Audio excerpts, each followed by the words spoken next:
What's up? It's your boy Ghost, back with another That's a Fact TV. Today we're gonna talk about, because people was asking questions about the prison guard, the female prison guards actually be, giving it up in prison. Now, you gotta remember, it's not just female prison guards. We got female civilians that work in there. You got nurses, the teachers, the people that work in the kitchen and all the schools and all that other stuff, all that. Like, anywhere there's a job, you have what's called ITI, and they're all civilians. So there's a lot of females that be giving it up in prison, a lot more than you would actually think. And there's a lot of them that get caught for it, lose their job and all that other stuff, because you get thirsty ass inmates that see it going down, and rather than be happy that somebody getting some ass, they want to hate, or they want to try some creep shit like, oh, if you don't give me some ass, I'm gonna tell, like, type stuff. Like, but yeah, like, I was in one spot where there was a female officer that was tricking, like, for a certain amount of cash, you can get your shit sucked off. And that was in ass egg. That was in lockup. But yeah, for a certain amount of money, you can get some shit done. Like, you can get topped off, or you can go in the supplies closet and get like a little 3 to 5 minutes, couple pumps, and whatever. But I'm gonna give you a few circumstances. Like, when you work in the kitchen in the prison, like, you're in close quarters with the ITIs and the female civilians that work there. Like, most of them run the kitchens or work for the kitchens. And if you worked in the kitchen for like 4 years around this female and you had the same ITI around you all the time, there's gonna be them dudes that's gonna pull them. Like it's just like pulling a chick on the street. Like, dudes got game in there, like, and then on top of that, like, you got nothing else to think of in there but women. And so when you get around a female, if you got game, you can make it happen.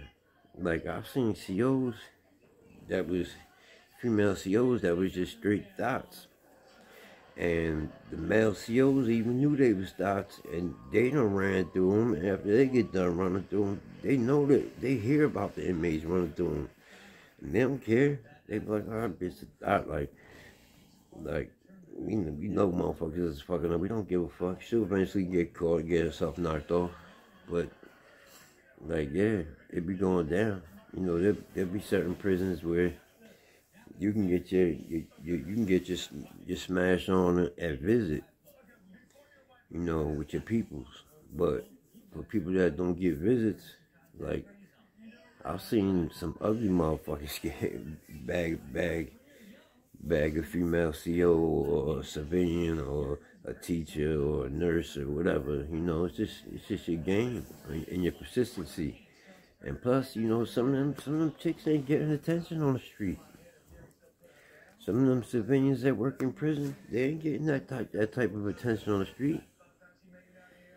So, they come down to prison, dudes is down there, they working out, they got they body together, they skin tone, they skin clear, they getting they self together down there, because all you could do down there, if you're not taking care of yourself down in prison, like, there's no other place you're gonna take care of yourself. If your hygiene ain't all the way up down in prison, then there's something wrong with you, because, like, the only thing to look forward to down there is a shower and, stuff like that. Like, I used to look forward to canteen, like, for cosmetics and stuff. Like, I was more into it for the cosmetics. I used to keep a big stock of cosmetics, because not only for myself, but there was always homies and stuff coming down that needed the stuff. So I always kept that type of stuff, because you never know when somebody gonna come down, and when you want to bless your peoples with a case of soups, or, all the cosmetics they're gonna need to get started, and whatever else they need. But Now back to the topic of females. You know, I'm gonna give a for instance, and it's a funny story actually. You know, we was working in the kitchen. Now there's this prison. I'm not gonna say the name of the prison, but there was a prison that had opened up in '97. So it was, you know, in South Jersey. So they had sent a bunch of us from ASA. That when we was coming out of ASA, they sent a bunch of us down to this new prison that was opening up. So when we got down there, like, the COs that was opening up had just came from this other prison where a guard had got killed. And then they went on a warpath, beating up a whole bunch of inmates. You know, it was a whole bunch of crazy shit that went on. They had inmates laying butt naked in the yard for hours, you know, in the cold, because the guard got stabbed and stuff. And so they took all the guards that got written up in that prison, and they had sent them to this new prison when it opened up. So we get down there. Now, mind you, I ended up spending 4 years on the same tier, same job and everything once I got to this prison. But when I first got down there, there was this little ugly dude, my man Cliff, but he was a little ugly, funny looking dude. And he used to tell me like, yo, I'm gonna get her. I'm gonna smash that. I'm like, man, you little ugly ass, man. You ain't gonna smash that. You can be lucky if you get to smell her seat or something, like, you know, like. And he's like, no, I'm telling you, I'm gonna smash that. Watch. Now, he used to work on a tier. He was tier sanitation, so his job was to go in and clean the day rooms after everybody logged in. And at that time, they had shut down the mess halls because too much violence was going on in the mess halls. Now, we had been down there together at this point like 2 years. So they shut the mess halls down in the course of that 2 years, even though they just opened the prisons. But only 1 year they had the mess hall open, 1 year, and it got closed down from all the violence that was going on between inmate on inmate and between the correction officers, because when they used to come in there, like, you go to the mess hall. When you go to the mess hall, they got a left mess hall and they got a right mess hall. But in the middle, they got a center. It's like a bubble, and it's just all like SOG in there. You're ready, strapped up, helmets, all that shit, because they just waiting for it to go down. Because a lot of times you should go down the mess hall, because if it's somebody from another tier, you got beef with or whatever, it's gonna go down in the mess hall. Because that's the only time you want to see them off tier. Or, you know what I'm saying? Or if you just happen to walk past them on the compound. But besides that, it's going to be doing a mess. So, my man would always tell me this. And, like, you know, and I seen him, like, over the course of these 2 years. Like, he was working on it. Like, he went from, you know, being a regular tier saying clean up the day rooms. Now he cleaned her bathroom and cleaned up her area. And he always kicking it to her, because we always out on count, because now they had moved, they had shut the mess halls down. So now I'm in charge of the pantry that's on the tier, and the pantry is where we used to serve the trays through on the tier, because now we had to eat on our tier. So, like, he would be like, yo, like, I'm gonna get that. And I was like, yo, I see you, but like, I see you working on it. Like, I don't see no action, but I see you working on it. And this female, her husband worked in the same prison, but the prison was so big. It's like 3 prisons in one, because they got phase 1, phase 2, phase 3.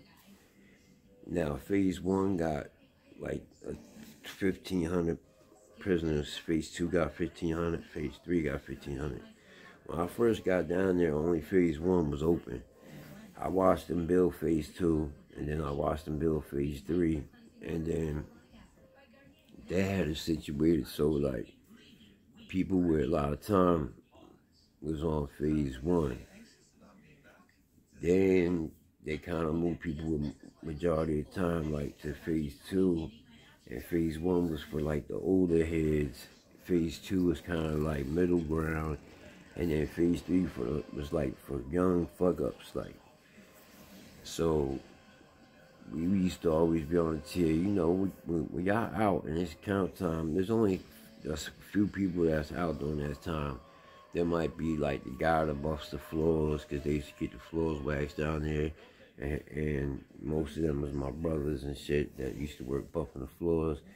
The laundry man, the man that works in the A-man for the pantry, which is me. And then when they call carts out, they let the other two pantry workers out because we gotta go grab the carts and bring them over to the unit and then put them on the elevator and bring them upstairs or whatever because we was on the upstairs chair. So now the way it's set up, like, but for like a good 45 minutes, it's only me, the laundry man, and my man Cliff out. So, and by the way, Cliff ain't his real name, just let y'all know that.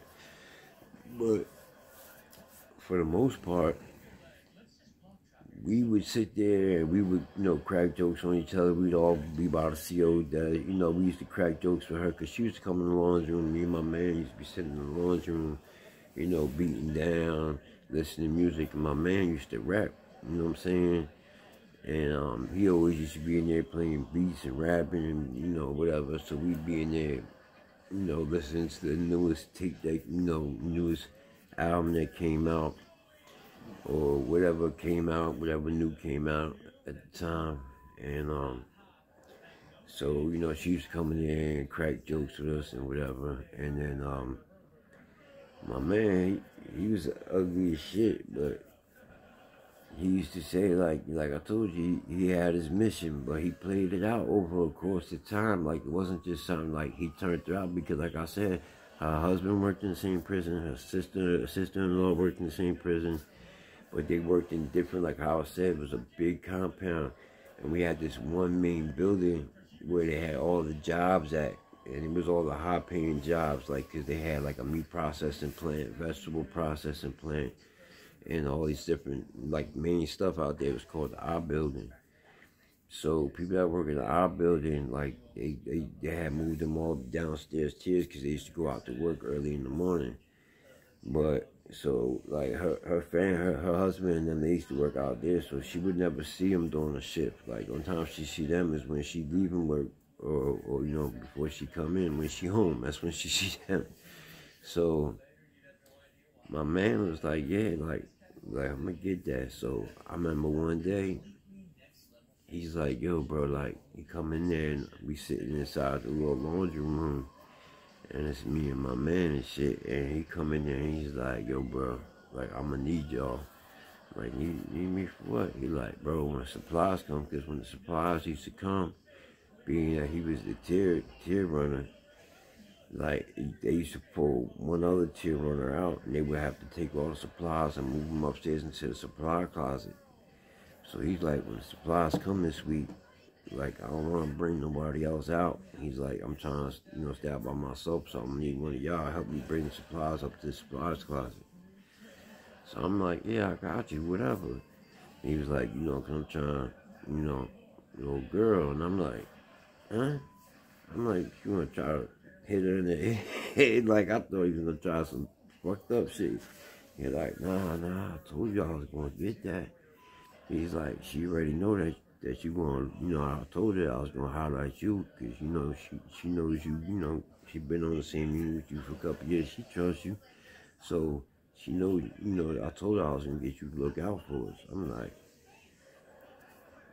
damn, like, when I get out the deal, but for real, I didn't really care because she used to let me do whatever I want on the tier as far as, like, when I make moves, like, when that thing used to come in on the weekends, and my man and them would be like, yo, can you run to so-and-so door, side this to them, and then run to this door and drop this off to them, because, you know, when people come back from visits, it's doing that count after visits that the moves is being made, because that's when the package is coming out, people bagging up, and then they want to send it to certain people, because you got, you know, motherfuckers that get hired, they can't wait until tier come out.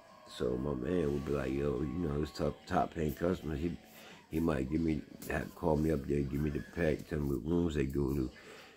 So, you know, she would let me run around and do what I want. But so sure enough, that week when the supplies came, he took the supplies, you know, brought them upstairs, and then I brought him upstairs, and we brought him to the supply closet. She unlocked the supply closet. She goes inside the supply closet no quicker than I'm having them like buffing pads and cases of wax.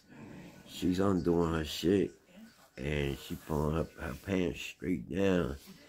And then he go in there and she bent straight over, and he was just started nailing it. I'm like, the fuck? So now I'm like, I gotta keep, cause now there's a bubble, a main bubble that's right there off to the right.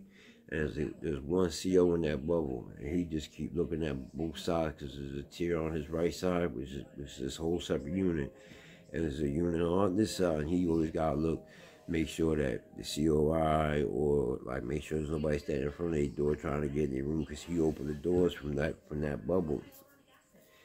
So my whole thing is to make it look like me and him still loading the closet, and the officer in the closet, like, you know, help, you know, telling us where to put the stuff. So here, really, I'm putting the boxes inside the closet, and then going inside the closet and putting the stuff away. Whole time he's smashing 5 feet away from me. So I'm sitting there like, damn, like it's awkward, but at the same time, I want to see my man get his thing off. So like, so I did it, you know. We got it off on him, you know. Needless to say, it didn't take long. Like, he was done in like less than 5.